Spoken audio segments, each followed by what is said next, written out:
Seorang aparatur sipil negara atau ASN Kabupaten Sampang, Jawa Timur ini menjadi sorotan publik gara-gara ubah kolom agama di kartu tanda penduduk KTP-nya. Dia tuh ganti status agamanya dari Islam jadi penghayat kepercayaan atau kejawen. Nama ASN itu Miss Radin. Miss Radin tuh kasih pernyataan itu di hadapan kantor Dukcapil Kabupaten Sampang pada 22 April.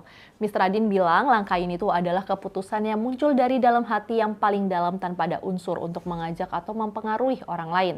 Dia juga jelasin alasan utama dia melakukan perubahan keyakinan itu adalah karena kepercayaannya kepada Bengatollah atau leluhur yang menurutnya telah memberikan pesan tentang ketuhanan atau tauhid sehingga ia menjalani laku topo atau tirakat.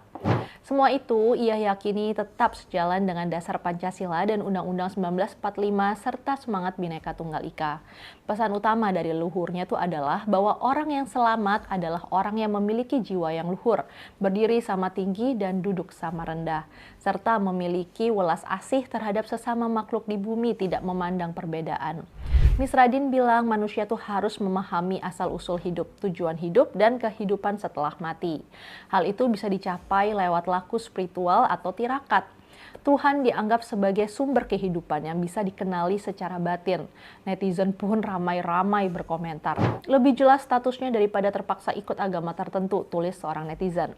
Negara menjamin kebebasan warga negara untuk memeluk agama dan kepercayaan yang diyakini, tulis netizen lain.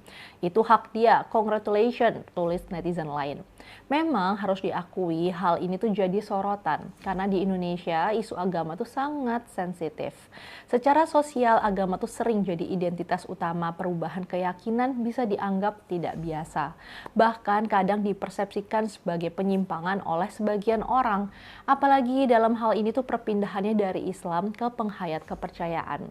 Di Indonesia selama ini kita tuh sering dengar bahwa yang diakui ada 6, yaitu Islam, Kristen Protestan, Katolik, Hindu, Buddha, dan Konghucu.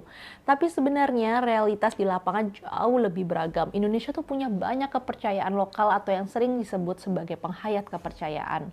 Seperti ajaran-ajaran leluhur yang sudah ada jauh sebelum negara ini tuh berdiri. Dulu para penghayat kepercayaan ini tuh menghadapi kendala besar dalam administrasi negara. Mereka tuh tidak bisa mencantumkan keyakinannya di KTP karena sistem kependudukan hanya menyediakan pilihan agama tertentu. Akibatnya banyak dari mereka terpaksa memilih salah satu agama resmi di KTP, meskipun itu tidak sepenuhnya merepresentasikan keyakinan mereka. Perubahan tuh mulai terjadi setelah putusan penting dari Mahkamah Konstitusi pada tahun 2017. Lewat putusan tersebut, negara akhirnya mengakui bahwa penghayat kepercayaan juga berhak dicantumkan dalam identitas resmi. Sejak saat itu, kolom agama di KTP bisa diisi dengan kepercayaan terhadap Tuhan Yang Maha Esa. Nah, setelah aturan ini dibuka, wajar kalau kemudian ada sebagian orang yang memilih mengubah kolom agamanya agar sesuai dengan keyakinan yang sebenarnya. Ini tuh bukan fenomena tiba-tiba ya, tapi lebih ke proses penyesuaian setelah sekian lama tidak punya ruang secara administratif. Yang penting dipahami, keputusan seperti ini adalah hak pribadi setiap warga negara yang juga dijamin oleh konstitusi. Jadi, tidak perlu dipermasalahkan atau dibesar-besarkan.